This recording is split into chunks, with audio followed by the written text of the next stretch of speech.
Para quem estava atento às notícias nos últimos anos, sabe-se que a China, aos poucos, vem conquistando cada vez mais espaço no cenário do comércio internacional. Hoje, o gigante asiático é considerado a segunda maior potência econômica, perdendo apenas para os Estados Unidos, ocupando o lugar do país mais populoso do mundo, com 1,38 bilhões de habitantes. O país cada vez mais vem expandindo e investindo seus recursos em outros continentes. O mais recente plano ambicioso de infraestrutura conta com investimentos regionais e globais, chamado de Nova Rota da Seda, ou On Belt, On Road, que tem como tradução para o português um cinturão, uma rota. Então, para entender como funciona esse grandioso projeto, é necessário primeiro que entendamos o que foi e qual a importância da Rota da Seda original, que apesar de não ser a primeira rota comercial entre os continentes, foi uma das mais importantes da época. O nome Rota da Seda carrega todo o simbolismo histórico, pois o principal produto comercializado eram os tecidos de seda. Mas além dela também havia especiarias e outros produtos como papel, chás, cerâmicas, ervas, etc. As rotas foram criadas para interligar o Oriente ao Ocidente, mais precisamente a Ásia à Europa, onde os produtos eram transportados em cavernas e embarcações. Foi um momento da história em que a China era o grande centro da economia da Eurásia há mais de 2.000 anos atrás. Além disso, o objetivo da rede comercial era também estabelecer uma rede multicultural entre seus países membros. Por esta razão, com o intuito de retomar a liderança econômica, cultural e social, o principal líder da República Popular da China, Xi Jinping, apresenta esse sonho chinês para a população como um resgate à grandeza das dinastias passadas, ou seja, fazer com que o país retorne a ser uma grande potência mundial, superando os Estados Unidos, onde prazo para isso é o ano de 2049, ano que marca o centenário da Revolução Chinesa de 1949.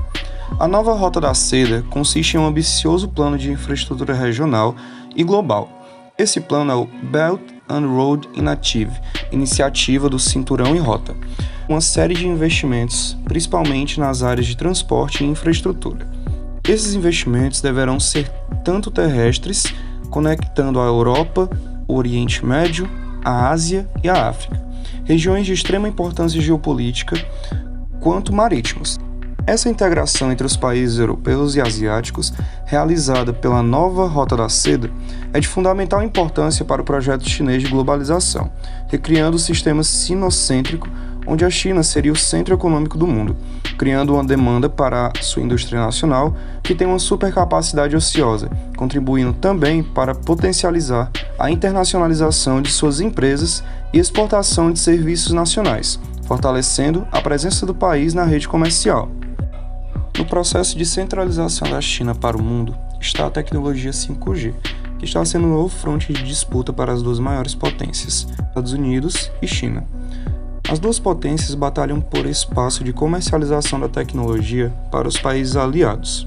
Mas do que se trata esse avanço comunicacional e por que ele tem gerado tanto ruído nas relações que estão para além dos países da disputa principal? A quinta geração de internet móvel não é só uma nova frequência aberta que permitirá a transmissão de dados. Ela possui uma velocidade de 10 a 20 vezes maior que o 4G. É importante salientar que essa nova fase faz com que se tenha que repensar a estrutura das cidades, pois ele pode abrir um caminho para transformações sem precedentes.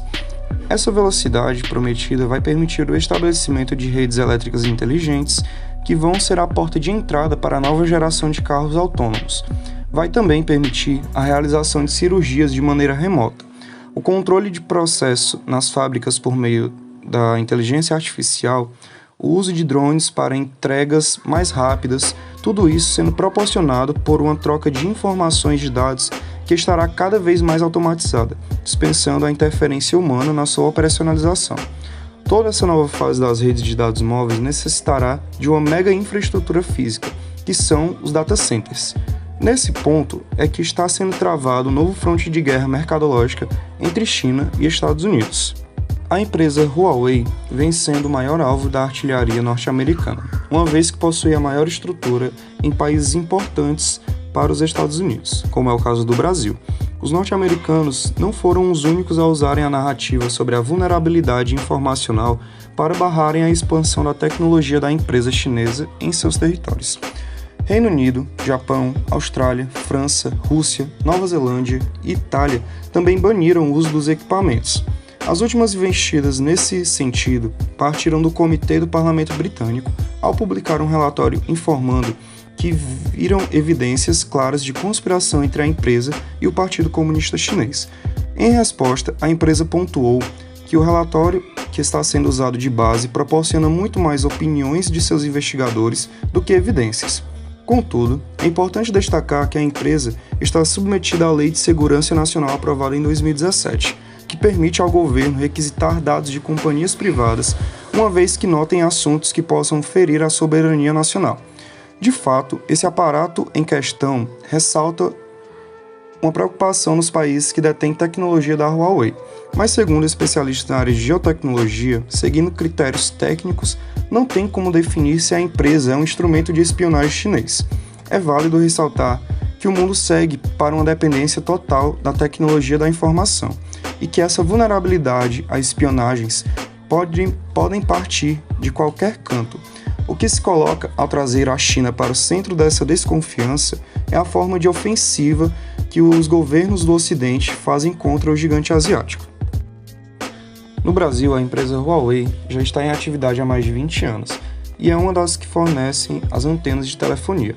Se caso ela fosse excluída do leilão 5G, sua implementação seria mais demorada e o serviço mais caro, pois seria preciso mudar todas as instalações de antenas. Os Estados Unidos oferecem financiamento para os países que estiverem dispostos a substituir os equipamentos chineses, como o Banco Americano de Desenvolvimento, que dispõe de 60 bilhões de dólares para esse fim. Devido à pressão americana, o embaixador chinês dá declarações que foram vistas como ameaças veladas. Ele disse que o país tomaria uma decisão racional sobre o assunto e o leilão serviria para empresas chinesas avaliarem a maturidade do país. Em 2015, Bill Gates, fundador da gigante companhia de tecnologia da informação Microsoft, dizia ter um presságio sobre o futuro da humanidade. O próximo evento que iria matar milhões de pessoas no planeta não seria por causa de conflito militar, mas alguma doença infecto-contagiosa com alto poder de propagação. Presságio que se confirmou em curto espaço de tempo com o SARS-CoV-2, ou simplesmente o novo coronavírus. Se por um lado, o fato do novo coronavírus ter se expandido a partir da cidade chinesa de Wuhan rapidamente pelo mundo evidencia a efetividade do processo de globalização, por outro lado, as diferenças territoriais das suas taxas de infecção e letalidade evidenciam a fragilidade e desigualdade do sistema capitalista neoliberal. O processo de globalização é compreendido por Milton Santos como o ápice do processo de internacionalização capitalista. E a rápida propagação dessa enfermidade pelo planeta ratifica essa constatação. Os modais de transportes, intensos fluxos de informações e as redes técnicas desempenham um papel central nesse contexto. Desde o paciente zero identificado na cidade do interior da China, o novo coronavírus passou a atingir Serra da Saudade, em Minas Gerais, a menor cidade brasileira com menos de 800 habitantes. Cidades que estão à distância de 17.768 quilômetros uma da outra, com língua, cultura e cotidiano totalmente diferentes, mas mesmo assim, enfrentando problemas semelhantes. A pandemia do novo coronavírus deixou latente em todos os lugares do mundo não somente as disparidades territoriais, econômicas e sociais, mas também como políticas capitalistas neoliberais aceleram o processo de globalização de maneira perversa. A própria insuficiência de respostas contra a Covid-19 se dá em um momento de diminuição de recursos públicos aos sistemas de saúde e de assistencialismo. Os índices de infecção e óbitos em países que lidaram com a enfermidade de maneira mais responsável e com um estado mais presente são menos impactantes em comparação aos países que negligenciaram a doença em diferentes medidas. Apesar de sua capacidade homogeneizadora de disseminação, o vírus e as respostas a ele também demonstram que os territórios ainda estão e são controlados por atores dos estados, muito bem delimitados e que possuem alto grau de controle sobre seus domínios espaciais. mas também em constante atuação com os principais sujeitos do modelo econômico quase hegemônico no mundo. Grandes corporações e estados possuem atuações conjuntas, seja no sucesso do combate ao vírus ou na forma como ele se intensificou e territorializou nos diferentes entes econômicos. Isto ocorre pois essa pandemia é uma pandemia capitalista, e por ser capitalista, é uma pandemia globalizada.